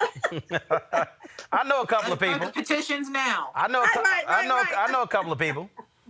Exactly, but yeah, that would be a great honor. And then, of course, it would be something that, of course, what's happening now is something that my mother prayed for. That many people see how great of a woman she was, and how progressive she was, even in the days where women, wasn't supposed to be at her status then, back in those days, and to see how powerful she was. So that would be a great honor on her behalf. And just her prayers that she prayed for us to succeed. She had her gold record, and just, I guess she prayed for us to get our platinum. So I'm just looking forward to that happening. Mustafa. Yeah, it's an honor to be with you all. I was raised in a family of Baptist and Pentecostal ministers and deacons and deaconesses, so you've been a part of my journey for a long time. So I'm curious. You guys have won numerous awards. Which one sort of touches you the most? Is it Grammys? Is it the James Cleveland Lifetime Achievement Award? Which one really resonates with you all?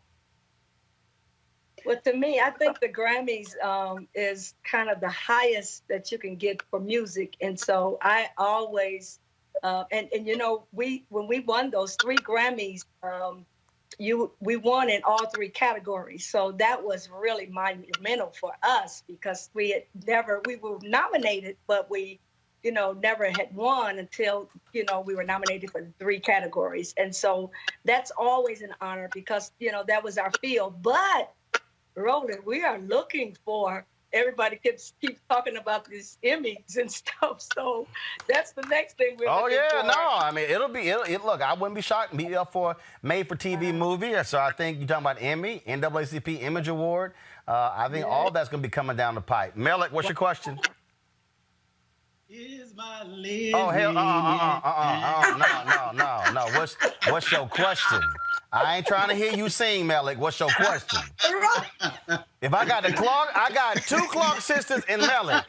Trust me, I ain't picking you to sing. I don't care, Roland. As bad as I can sing, I will sing that song. You can hum. You can hum.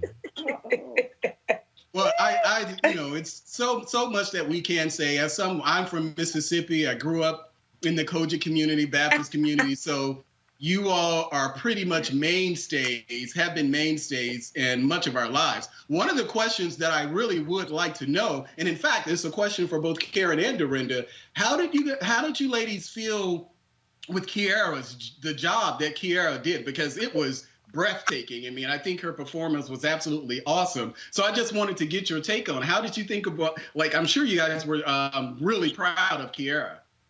Karen, go ahead. Yeah. I actually was teary-eyed. Of course, I was there at the set when she was performing, and my eyes just bucked, and I started crying. Like, okay, this is my daughter. She has another gift inside of her that I didn't know. So I thought she did a magnificent job. As a matter of fact, all of the girls did a magnificent job. And of course, my daughter, she is. She inspires me, even in my old age. So I'm just so godly proud of her. She did a great job. And let me just put this out there, even during her performance, she came and she asked me, she said, "Oh, Mom," she said, "how in the world did you all make it through, all of this you all went through?" Because she didn't know actually that we had went through all of this.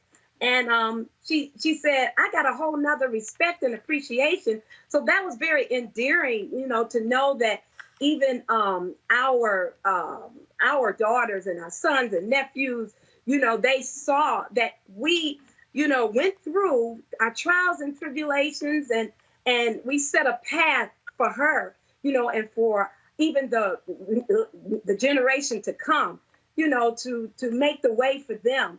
And to know that, that soon we'll have to pass the baton. So that was just so endearing to even hear her say that, to give that respect. All right. Dorinda? Well, I was really crying. Like I said, it was a whole lot of scenes that I was crying on again because we had saw it before everybody seen it.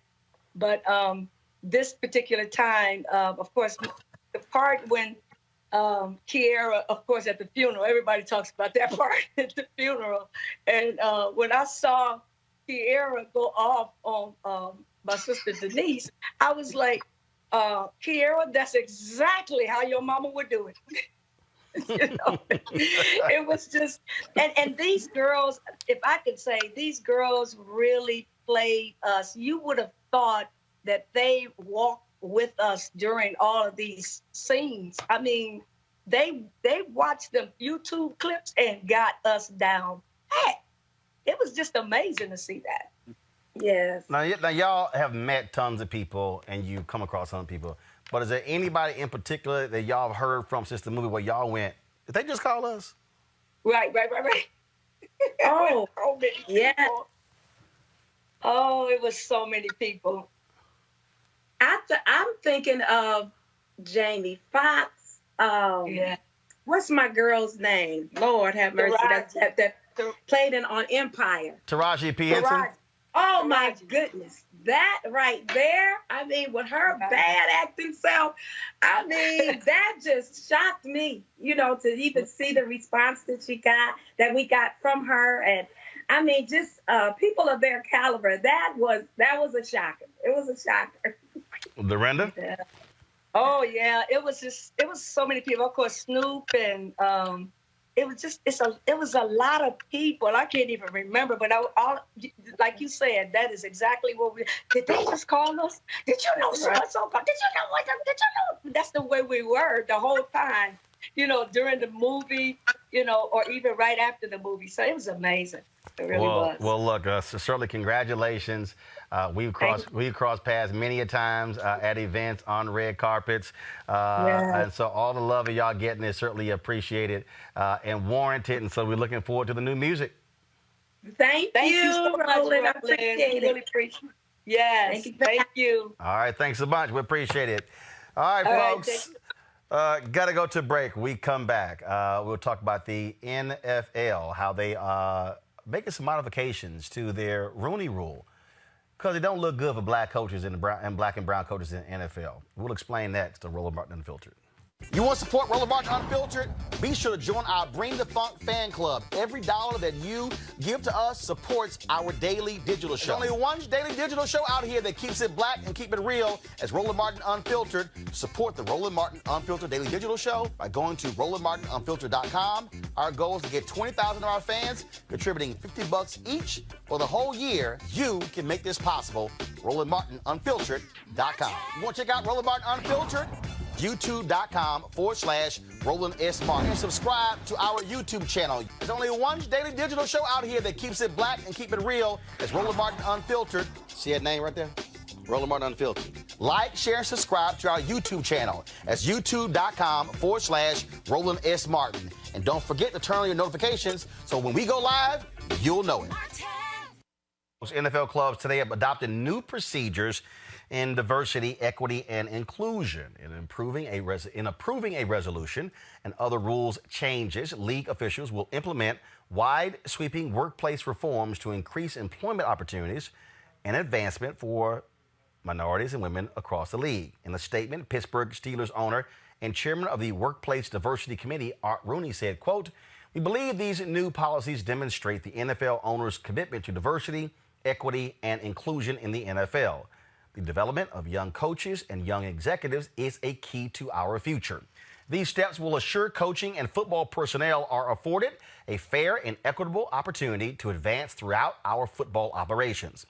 We also have taken important steps to ensure that our front offices, which represent our clubs in so many different ways, come to reflect the true diversity of our fans and our country. Really? Joining me now is Jason Reed. He is the senior NFL writer for The Undefeated. Jason, look, here's the deal. You got Eric Bieniemy, offensive coordinator, Kansas City Chiefs. They win the Super Bowl, not hired anywhere to be a head coach. Glaring example.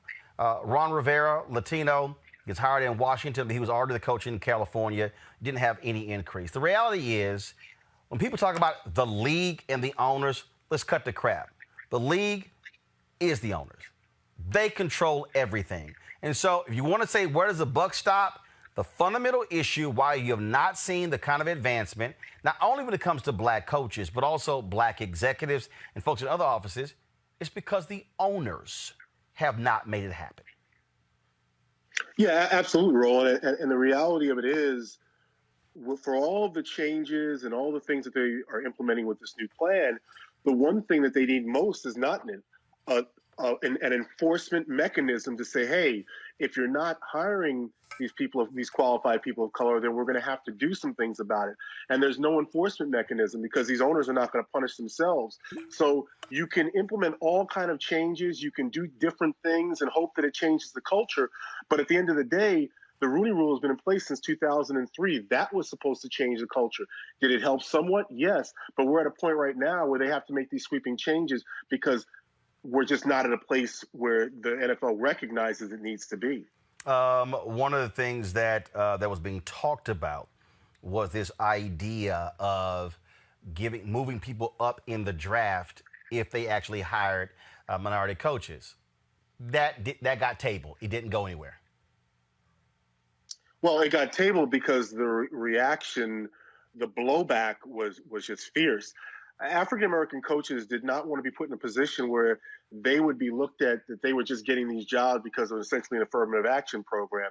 And in 2020, the feeling was, well, why are we even at a point where this is something that you have to do? Now, there's a discussion to be had about incentivizing doing the right thing, as bad as that is, that we got to talk about that at this stage. There is a discussion about that. But the way they wanted to do it didn't make sense. And Roland, the other thing is, the biggest bump from that proposal would have occurred if a team hired a general manager of color and a coach of color in the same hiring cycle.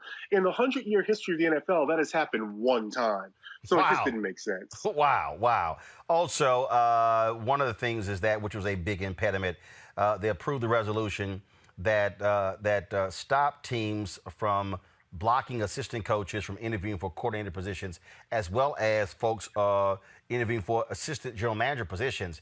I mean, that was a deal. I mean, all of a sudden you have like somebody wants to hire you for a better job and your team can block you. Right, but here's my thing about that, Roland. I really would like to see some numbers on how often this was even something that came into play. Mm-hmm. I mean, to me, this is almost like putting up a no speeding sign where there's no road. If you remove impediments from something that owners didn't think was an impediment because they weren't going after these people after all, what have you really done? Yeah, that's pretty interesting there. And again, what I keep trying to see, the NFL has tried to, first of all, they fooled a lot of the public. They try to say the league office, and then you have the owners. The league office works for the owners. Okay, Roger Goodell is not this separate entity out here. He doesn't have any Judge Landis power where he has absolute authority regardless of what the owners say. For those of y'all who need to reference that, that's Major League Baseball, so go Google it. He doesn't have that. He works for the owners. If the owners tell him, Roger, stand down, Goodell is standing down. Well, yeah, I mean, he's an employee. I mean, he's a spectacularly compensated employee, but he's an employee. He doesn't have the power to tell the owners, this is what we're going to do. And it took 24 votes just to get this stuff approved out of the 32 owners. Would you imagine what it would be like if you went to the owner and said, well, we're going to put some mechanism in place where if you don't hire people, qualified people of color. We're going to take draft picks away from you. No owner is going to vote for that. They're not going to punish themselves. He's an employee. The league office works for the owners. This is a problem with ownership. That's the bottom line. Questions. Let me go to Bellick first. Yeah. So, what do you think as far as? And I know there was probably about around the time that Jay-Z got involved in it. Have you seen him have any hands in any of this or the efforts that they're taking? I know that the league itself, there was that players league that they were focusing on things like social justice and stuff like that. But have you seen anything from Jay-Z's hire that maybe precipitated this or kind of helped this move along? Well, I don't know anything out there in the public. Obviously, Jay-Z is someone who has a great deal of influence, and him joining forces with the NFL is something the NFL definitely wanted. So it wouldn't shock me if Jay-Z had discussions, privately nudging people in a certain direction, but I haven't heard of anything public, no. He ain't got that much juice, not with billionaire owners. Mustafa. Yeah, so we know in 2003 we had the same amount of black coaches as we do today. What is it that the fans can do to help to nudge or push folks in the right direction? Well, that's a really good question. I've had friends of mine who are lawyers tell me that, the conduct of the owners is like almost conduct detrimental to the NFL. But the NFL is approaching $20 billion in revenue. So when you talk about what can the fans do, I really don't know, because as long as the revenue keeps coming in this way and there's nothing to their business model that they feel is threatening to them, then I don't know how fans can really affect change. Kelly.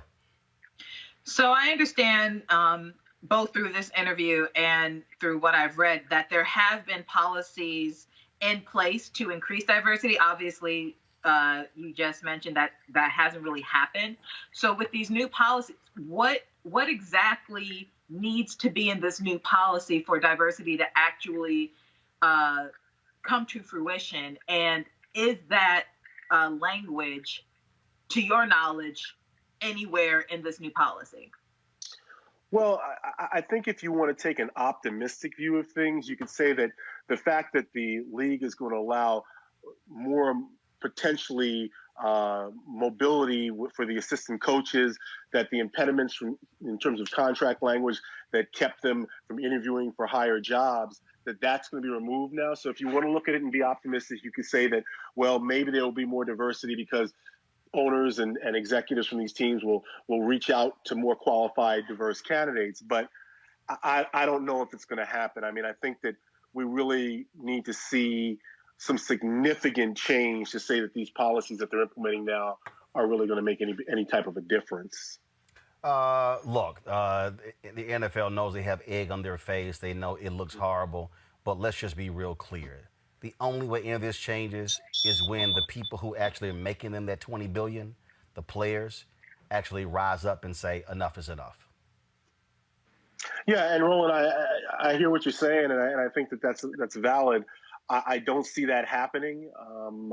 The players, by and large, they're focused on their situation. The National Football Players Association they don't have any jurisdiction over the coaches, so it's kind of two separate things. They're not working together. So I don't see that happening, but I do agree with you. That could put a lot of pressure on the system. Absolutely. All right, Jason Reed, senior NFL writer for The Undefeated. We surely appreciate it, man. Thanks so much. Anytime, man. All right then, folks. All right, let's get right into this here. First of all, we've talked about so many people are staying at home. They don't know what to do. They just like, look, you know what? It's just craziness happening out here. But we still have some crazy ass people. Crazy ass white people. You know what time it is. No charcoal grills are allowed. I'm white. I got you, huh? Illegally selling water without a permit On my property. Whoa! Hey! You don't live here. I'm uncomfortable.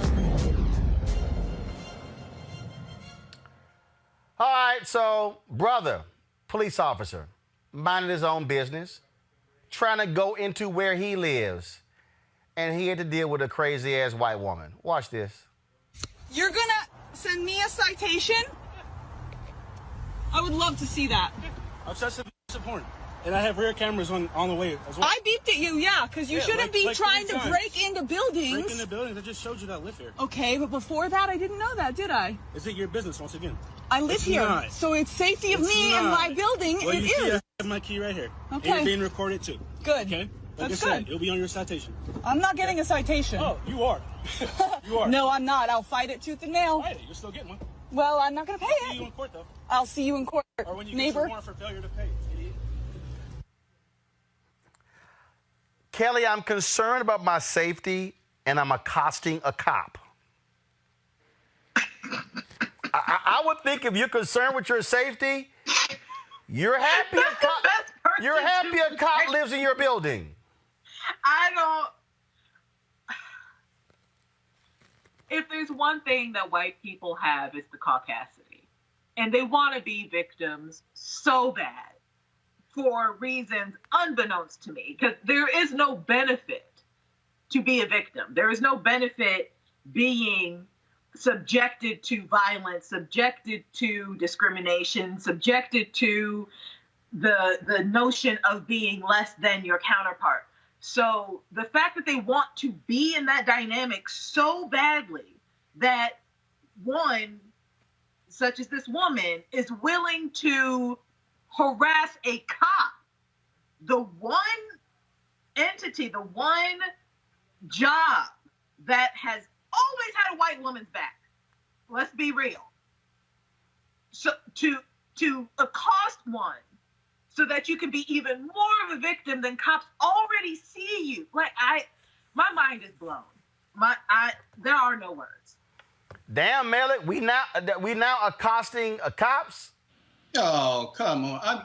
You listen to this. Sounds like this foolishness of the lady last week when that we were watching when in the neighborhood that started to say that they were doctors and all this type of nonsense.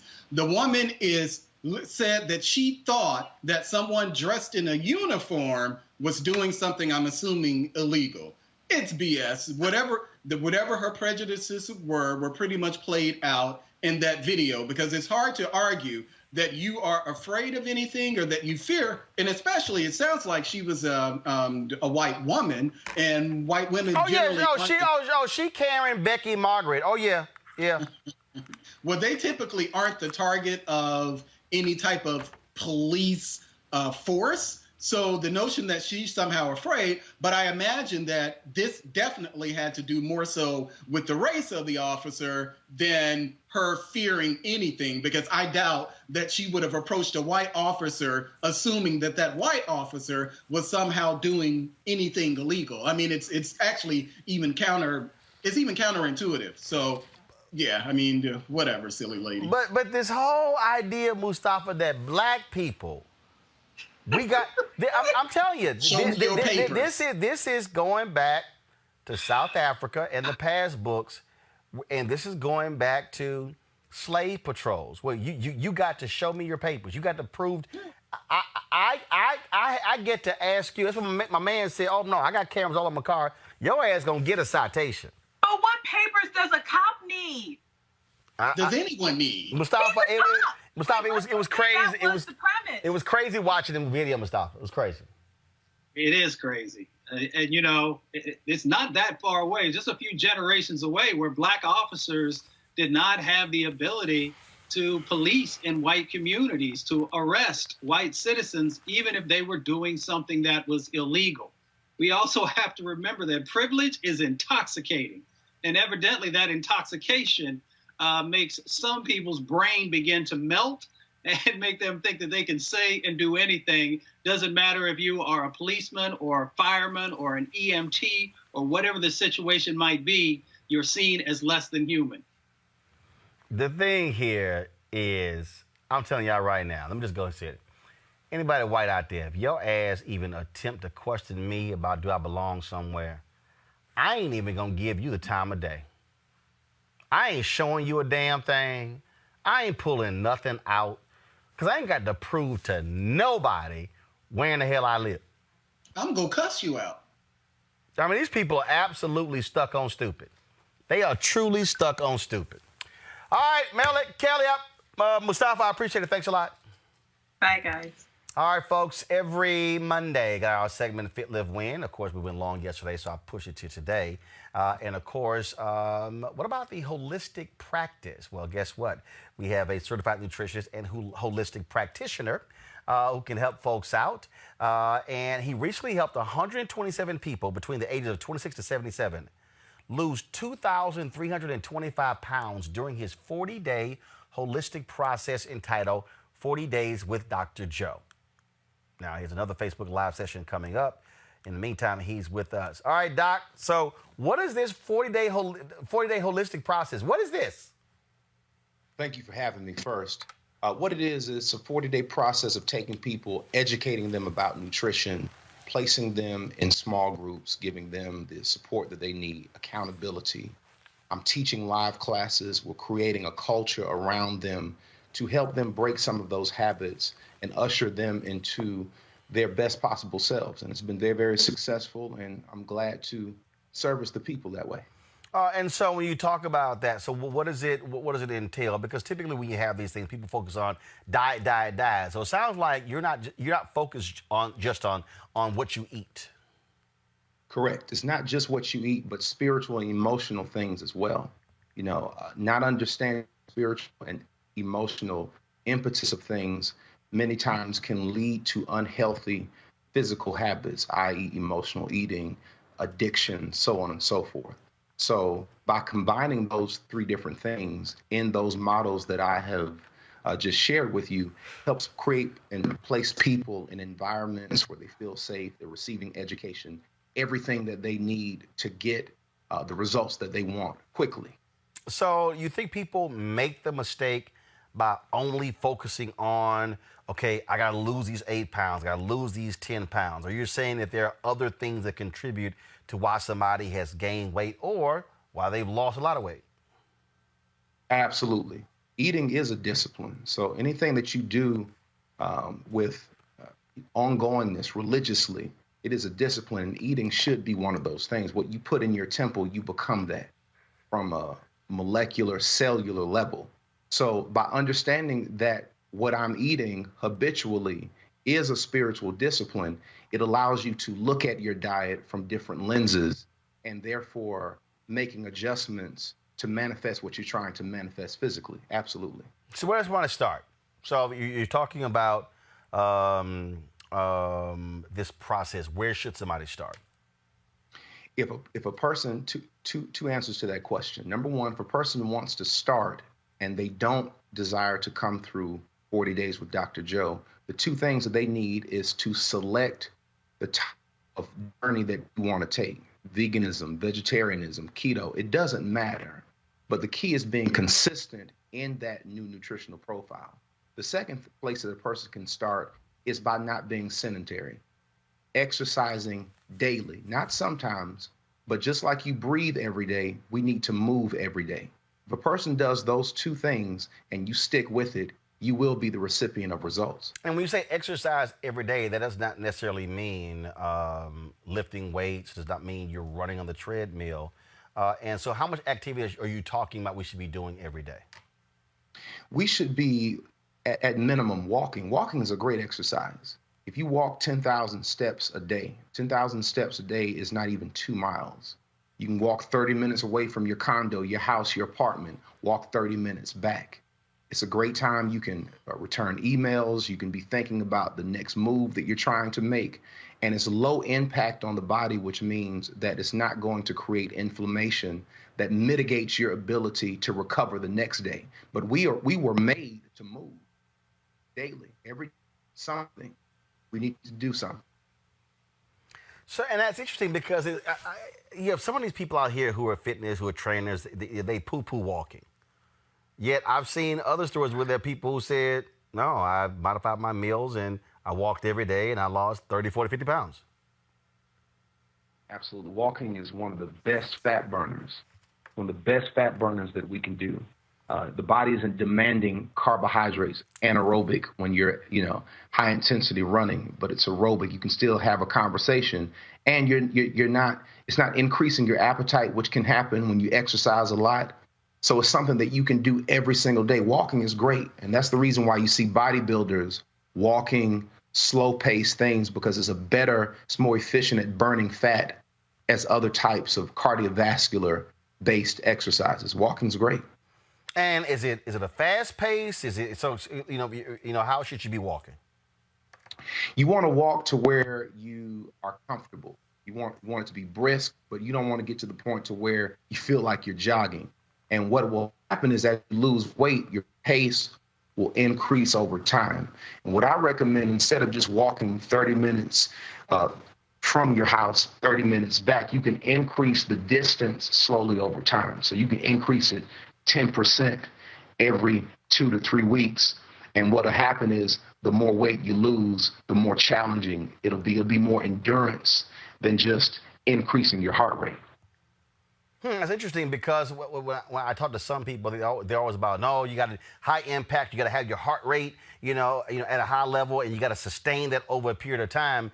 It sounds like what you're saying is like, look, okay, that's all good. You need folks just moving, getting in the habit of doing it every single day. Every single day. And as we get older, our joints can't take high impact. I'm 42 years of age, and when you get to the point to where you're mid-30s, you have to tailor how you're working out. There's nothing wrong with high impact training, but that's not sustainable to a large group demographic of people. As we're getting older, we need to become lighter, and we need to become more active. That will equate, especially when you couple it with a healthy diet, for longevity. All right, then. Dr. Joe Williams, where can folks reach you? They can reach me on Instagram at Dr. Joseph Williams. And if they're interested in the program, they can go to 40dayturnup.com. That 40 is the actual number, 40dayturnup.com, and it's free. All right. We surely appreciate it, man. Thanks a lot. Thank you for having me. All right, folks, this weekend is Memorial Day weekend, and on Sunday at 7 p.m. Eastern, some of the top folks in entertainment, music, and fashion are going to get together to memorialize the late Andre Harrell, also known endearingly by close family and friends as Mr. Champagne and Bubbles. Fans will be able to watch commercial-free a salute to him, a tribute to him on BET, BET Jams, BET Soul, and Revolt TV, while streaming on the Interactive One digital brands, as well as on Fox Soul or via the Fox Soul app.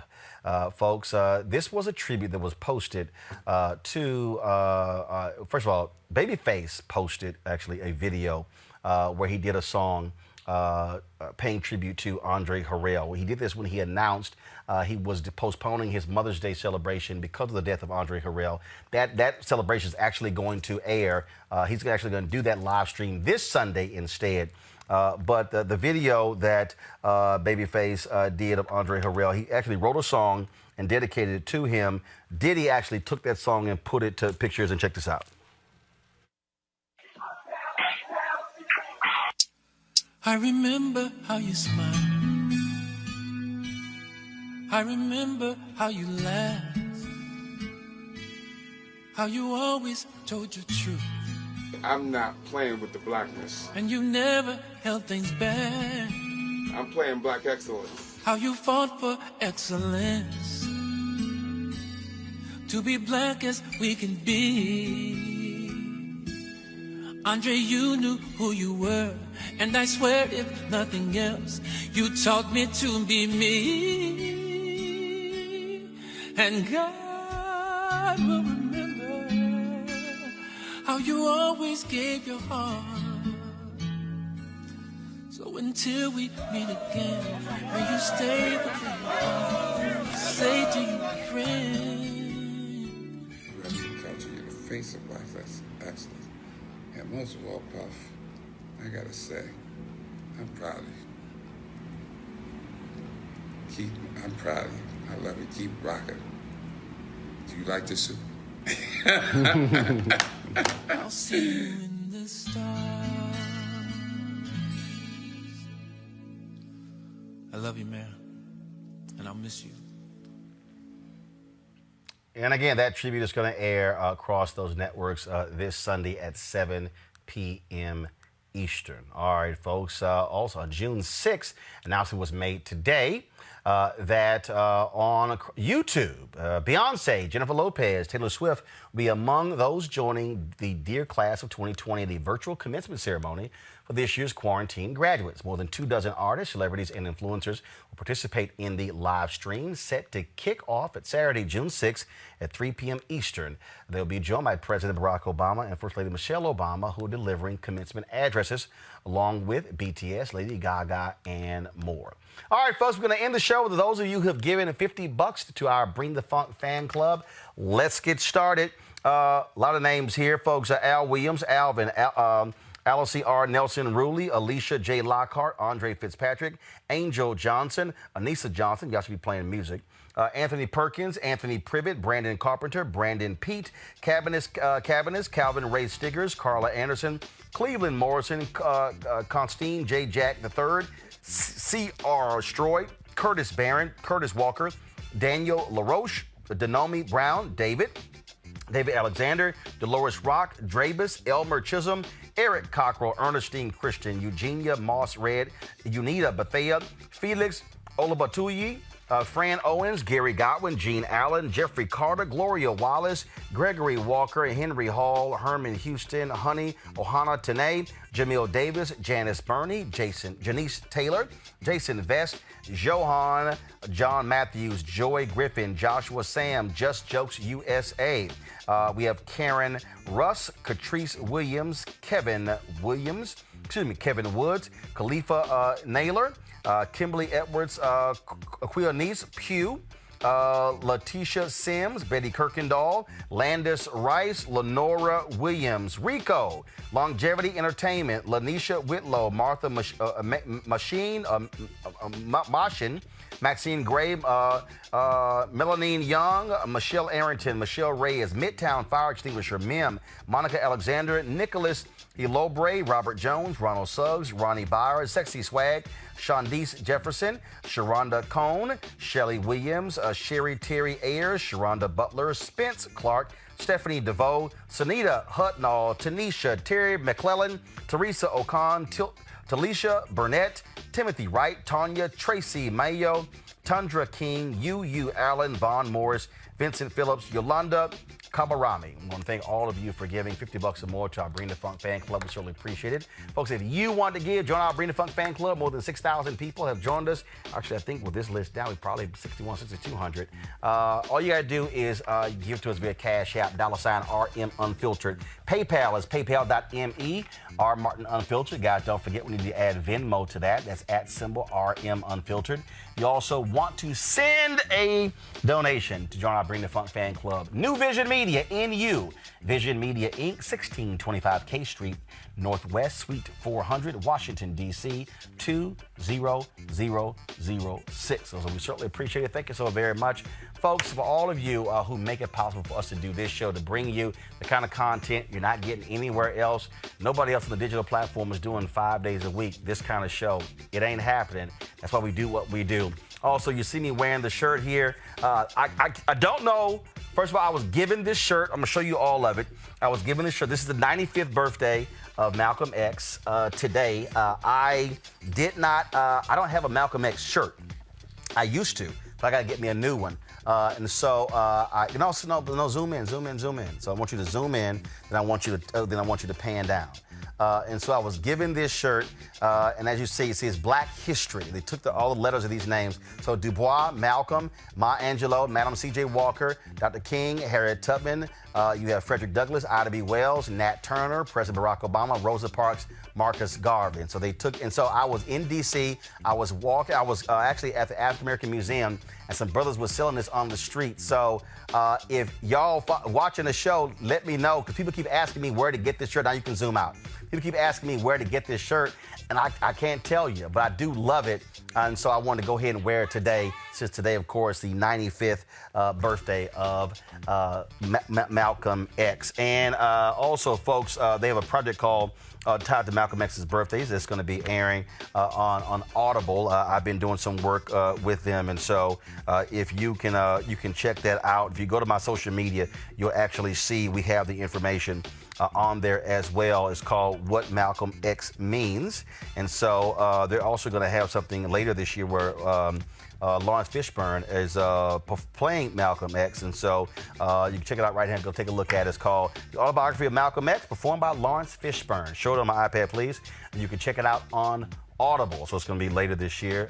And so I did a video for those guys supporting that as well. All right, folks, I got to go. I will see y'all tomorrow. Don't forget, hit us up, RolandMartinUnfiltered.com. Join our Bring the Funk fan club. Subscribe to our YouTube channel. We want to hit 500,000 subscribers. We started 2 years ago with 150,000, September 4th, 2018. We've been growing like crazy. So go to YouTube, subscribe to the channel, click the button so you get notified when we go live with our programming. All right, folks, I shall see you tomorrow. What's today, Tuesday? Don't forget, Reverend Dr. Jackie Hood Martin has her weekly Bible study tomorrow at noon. You don't want to miss that. And so again, turn your notification on. Lunchtime, you want to do a Bible study with Reverend Dr. Jackie Hood Martin. Check that out tomorrow, okay? On Wednesday. All right, y'all, I got to go. Holla!